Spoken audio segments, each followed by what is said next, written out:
नाही पाऊस नाही आता, पाऊस थांबलाय. Good evening. Good evening. काय करते आता? मस्त मखाना फ्राय करते. एकीकडे दूध थोडंसं तापवायला ठेवलंय. क्या बात आहे. गरम कॉफी करते. गुड इव्हिनिंग राहू. काय करतोय? तुला आश्चर्य वाटलं का? बाबा असं कसं काय? नेहमी तू असं करत होतास हा असं करतो ना. आणि आज असं करतो. असाच उभा उभा फोन. अंकिताने इथे मस्त मखाना काढलाय आणि याच्यात ती तव्यामध्ये फ्राय करणार आहे. तूप थोडंसं घेऊन मखाना फ्राय करायचा आणि थोडंसं मीठ खूप घालायचं. दिवसांनी आम्ही मिनी ब्लॉग शूट करतोय.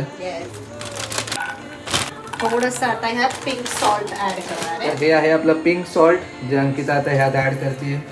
So roasted makhana is ready. आपल्याला हवं असेल मोठ्यांसाठी तर छान ह्याच्यात आपण लाल तिखट सुद्धा ऍड करू शकतो. त्याची भेळ सुद्धा आपण बनवू शकतो. येस. मस्त. आणि मखानाची रेसिपी मी आमच्या चॅनलवरती ऑलरेडी अपलोड केलेली आहे. सो असेच आमचे डेली ब्लॉग्स बघण्यासाठी आमच्या चॅनलला नक्की सबस्क्राईब करा. So our makhana is ready. मी घेऊ? No, no.